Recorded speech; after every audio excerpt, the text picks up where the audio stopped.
Hello friends, வணக்கம். Welcome to Anitha's Healthy Kitchen. இன்னைக்கு நம்ம பார்க்க போறது ரொம்பவே டேஸ்டியான ஹோட்டல் ஸ்டைல் வெள்ளை குருமா எப்படி செய்யலாம் தான். இந்த வெள்ளை குருமா சப்பாத்தி, பூரி, ஆப்பம், பரோட்டா எல்லாத்துக்குமே நல்லா இருக்கும்.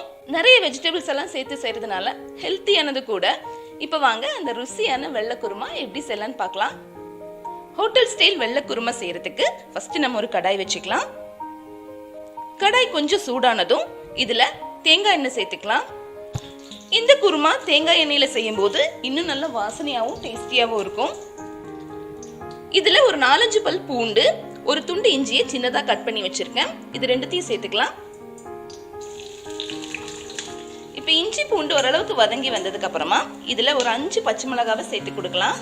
காரத்துக்கு நம்ம மிளகாய் தூள் எதுவும் சேர்க்க போறது இல்லை, அதனால பச்சை மிளகாய் உங்க காரத்துக்கு ஏற்ற மாதிரி சேர்த்துக்கலாம்.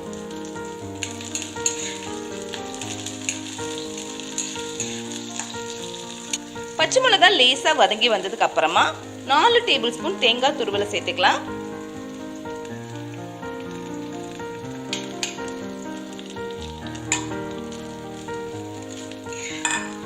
இது கூடவே பாத்தீங்கன்னா ஒரு 7-8 முந்திரி பருப்பையும் சேர்த்துக்கலாம்.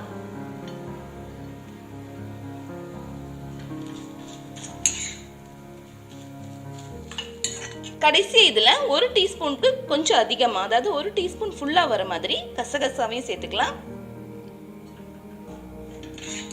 தேங்காய் சேர்த்ததுக்கு அப்புறமா ரொம்ப நேரம் வதக்க தேவையில்லை, லேசா வதங்கினாலே போதும். தேங்காய் சேர்த்து லேசா வதங்கினதுக்கு அப்புறமா நம்ம இதை எடுத்து வச்சிடலாம்.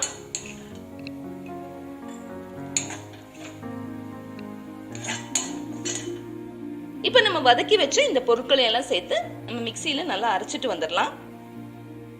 நல்லா சூடானதுக்கு அப்புறமா கொஞ்சமா தண்ணி சேர்த்து இந்த மாதிரி நம்ம அரைச்சு எடுத்துக்கணும். இப்ப அடுத்ததான் நம்ம குருமா செய்யறதுக்காக ஒரு கடாய் வச்சுக்கலாம். கடாய் கொஞ்சம் சூடானதும் இதுல கொஞ்சமா தேங்காய் எண்ணெய் விட்டுக்கலாம். எண்ணெய் ஓரளவுக்கு நல்லா சூடானதும் இதுல ஒரு பட்டை, 3 கிராம்பு, ஒரு நட்சத்திர சோம்பு, 2 ஏலக்காய், ஒரு பிரியாணி இலை, ஒரு ஸ்பூன் போல சோம்பு, இது எல்லாத்தையும் சேர்த்துக்கலாம்.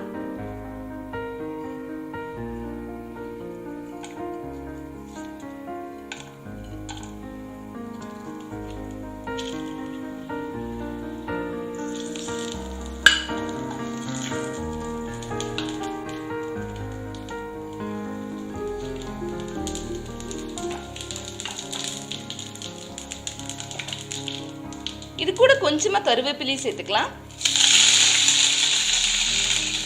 அடுத்ததா இதுல ஒரு பெரிய வெங்காயத்தை நீளமா கட் பண்ணியிருக்கேன், அதையும் சேர்த்துக்கலாம்.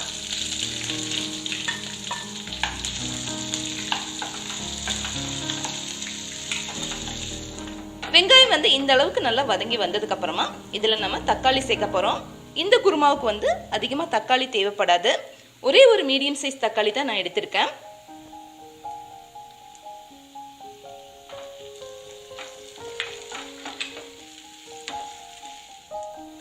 தக்காளி ஓரளவுக்கு வதங்கி வந்ததுக்கு அப்புறமா நம்ம இதுல காயெல்லாம் சேர்க்க போறோம். நான் இன்னைக்கு குருமாவுக்காக ஒரு பெரிய கேரட், 10 போல பீன்ஸ், கொஞ்சமா காலிஃப்ளவர் இதெல்லாம் எடுத்து வச்சிருக்கேன்.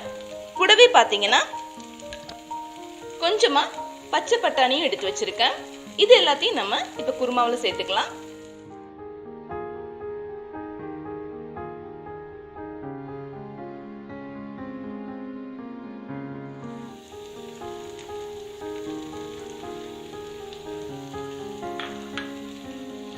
இப்ப காய் வேகறதுக்கு தேவையான அளவு தண்ணியை சேர்த்துக்கலாம்.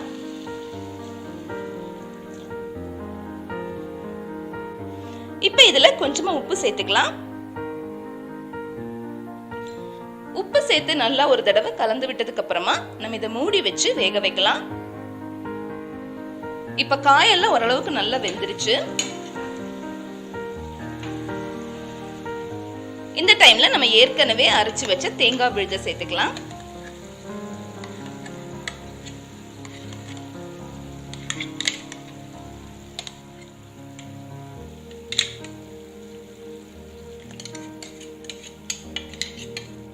கூடவே குருமாவுக்கு தேவையான அளவு தண்ணி சேர்த்துக்கலாம்.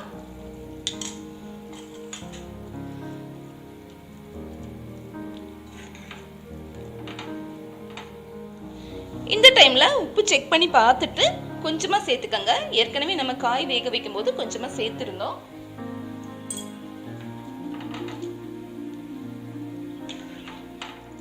தேங்காய் விழுது சேர்த்து இந்த மாதிரி கொதிக்க தொடங்கும் போது ஒரு 1/4 டீஸ்பூன் போல கரம் மசாலாவை சேர்த்துக்கலாம். கரம் மசாலா வந்து அதிகமாக கூடாது. நம்ம கடைசி இந்த மாதிரி கரம் மசாலா சேர்க்கும் போது குருமாவோட வாசனை இன்னும் நல்லா இருக்கும்.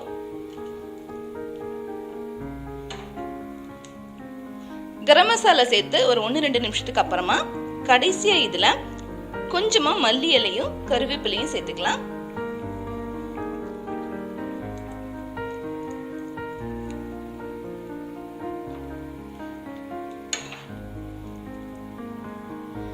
இப்ப நம்ம ஸ்டவ் ஆஃப் பண்ணிடலாம். ரொம்பவே ருசியான ஹோட்டல் ஸ்டைல் வெள்ளை குருமா ரெடி ஆயிடுச்சு. இது சப்பாத்தியோட, பூரியோட, பரோட்டாவோட, ஆப்பத்தோட எல்லாத்துக்குமே ரொம்ப நல்லா இருக்கும். நீங்க வீட்ல கண்டிப்பா ட்ரை பண்ணி பாருங்க. ட்ரை பண்ணி பார்த்துட்டு உங்க ஃபீட்பேக் அனுப்புங்க.